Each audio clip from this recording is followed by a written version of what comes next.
Hey there, Bob from Oregon's Constant Gardener. Merry Christmas. Look at that. 6 days till the big day. We got our tree. We got our nutcrackers. Look at this little guy. Reminds me of Robert Blake in Electric Glide in Blue. Anyway, let's just get into the show. I think we got a good one for you. Oh, it's getting a little rickety. So, today's clip, Scott is talking about, the question was asked, why don't you push harder with potassium in bloom? And that's a reasonable question. Scott gave a reasonable answer, but more than that, he really kind of got into why Nectar for the Gods is fundamentally different from other nutrients and how that makes a huge difference in your final product and your produce. So I'd like you to watch the clip. I'll talk to you after. Okay, now this is a good one. I don't know if it's a good question, but it's something I've wondered about. Can you talk about potassium? Why isn't potassium pushed in flower? Maybe it's just a role in a nectar grow. I can't seem to find a lot about Poseidonzyme being used in flower like you would in synthetic lines. So potassium, is it different in nectar than other grows? Well, most other synthetic nutrient lines are the mineral-based or the salt-based. They operate very much on a nitrogen, potassium, phosphorus, or nitrogen, phosphorus, potassium system. And if you kind of look into how these elements are mobilized in the plant and what they actually are bringing up into the plant, what we found is nitrogen is very high energy, brings a lot of water into the plant. Because it has to grow. So it's making all these cells, and you got to have all this nitrogen that brings in the water to make the cells nice and round and big. Well, potassium in this industry, all these companies put out these PK 1314s, which is potassium phosphorus or phosphorus potassium PK 1314. So it's a 13-14% potassium phosphorus mix.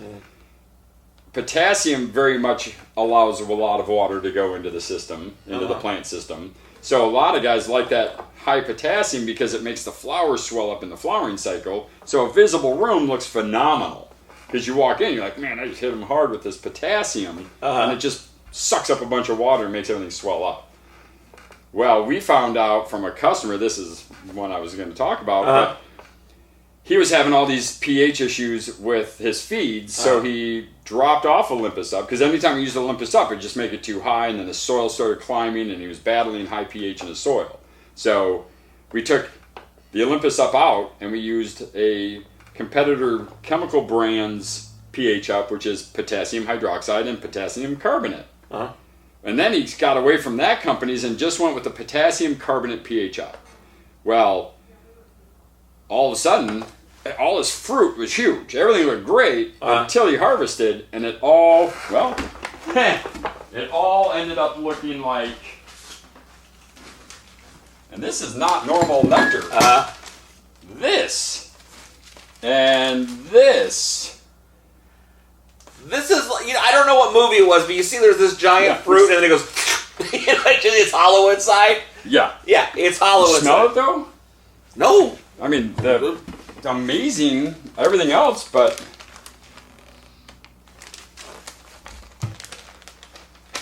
That's like basic, am I right? Well, you're smelling 5 different kinds at once. One in here, let's see. And I'm not a good smeller.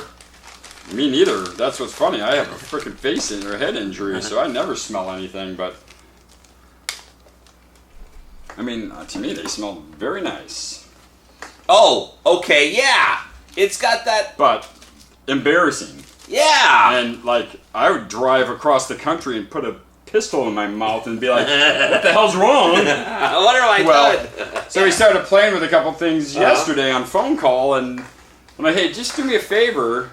Because he's like, yeah, with the Olympus Up, I need half a teaspoon, and it takes me from 5.5 to 6.5. Because it's just so reactive. But when I use this other potassium carbonate, now remember the words potassium carbonate, calcium carbonate is what's in Olympus Up. Potassium carbonate is in his pH up, and it takes about 50 mils to do the same thing 5 mils of Olympus will do.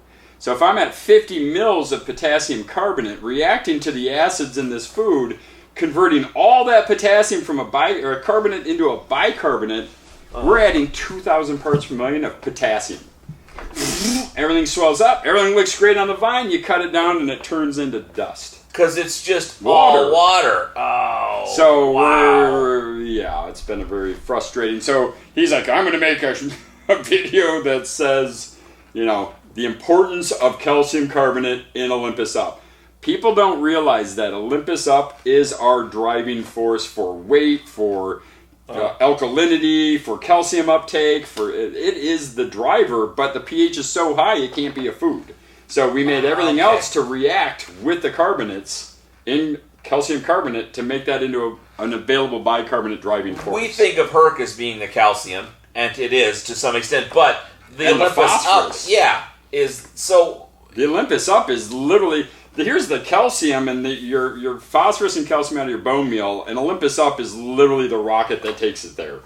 And without that rocket, you put it on any other carbonate form, you're going to enhance that uptake of potassium, nitrogen, calcium. By converting a carbonate into a bicarbonate through the acid reaction, you're going to have just a ton of water being brought into this plant. So the base 4 plus that was kind of a paradigm that was in place to make it make sense to people. It was somewhat described that way, when in fact, it's... I mean, we never...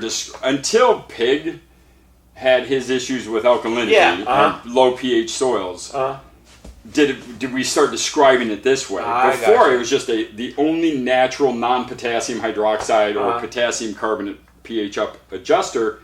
Plus, you know, Frank, being a calcium guy... His whole thing was like, how do I fix things like koi ponds without killing my fish, doing it naturally without a ton of potassium? So he created these calcium carbonate hydrolyzed blah blah blah Olympus Up to basically change the pH in the water enough to kill string algae, but without hurting the fish. And so then we found out, boy, you react that to a 5.5 pH of Olympus Up. Herculean Harvest. Which is great. Plants can't eat it because it's 5.5. You bring that pH into the 6.5, so now all this calcium phosphate and all this calcium carbonate has converted to a bicarbonate because of that reaction. Now you've got this giant driving force of calcium and phosphorus going into the plant.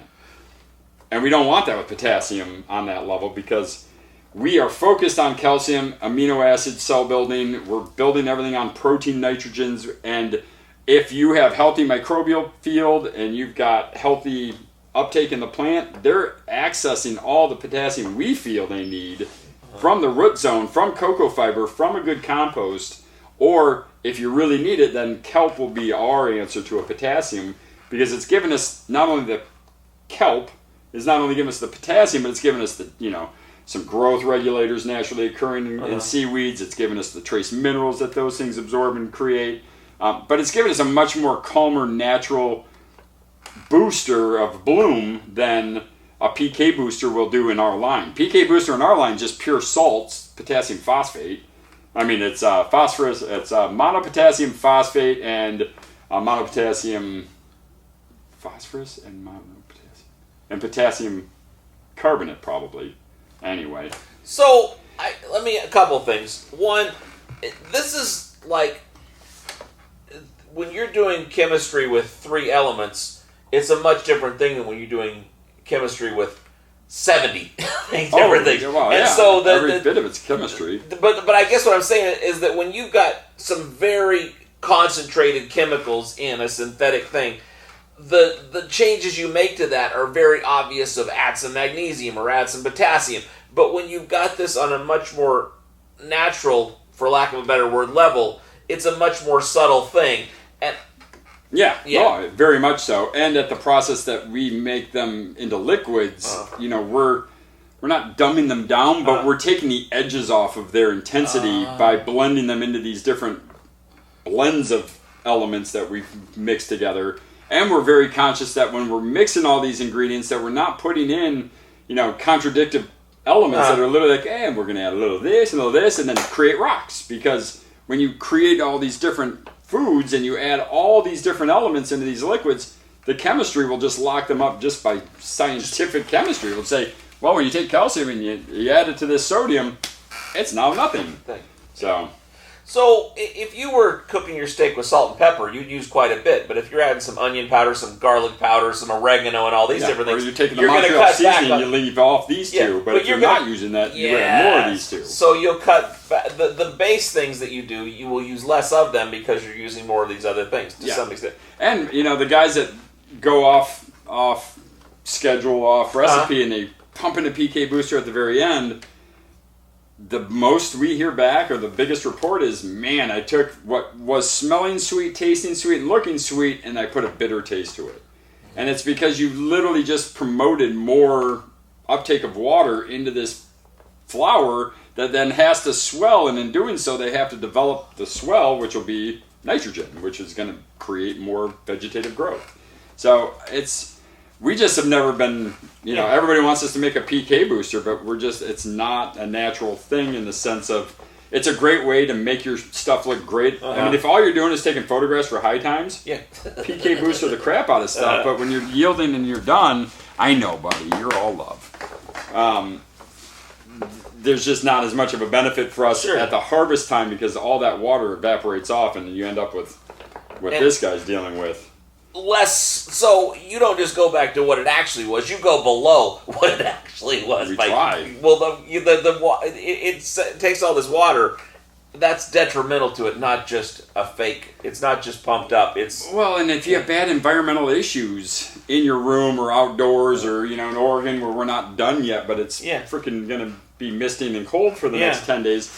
Well, all of that water in the flower now has to evaporate off, and if you don't have perfect 40% humidity and nice sunny days, problem. Now you got mold and you got mildew and you're feeding a potential problem. Water and cells on a plant are basically bug food. Nitrogen's a bug food, and when you pump a ton of potassium in there, it's literally sending out, hey, we got weaker cells here, we're full and juicy, so come and get us. But if you're sending just a ton of calcium carbonate and bicarbonate and calcium phosphate, you're building a much denser cell, not nearly as much water in the cell, so the pest the pest pressure doesn't necessarily see it as much of an easy meal as they would if you have PK boosters and high nitrogen foods. You want to walk like you're going somewhere when you're in a bad neighborhood.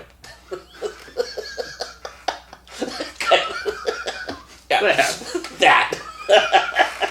Okay, what do you think of that? Informative, entertaining, helpful? Did you learn something? Do you have some comments about it? Let me know in the comments and we'll talk about it. I love you. Merry Christmas. I'll see you tomorrow. The OCG Fam Show. It's pretty good. It happens every day. It's the OCG Fam Show. See you tomorrow.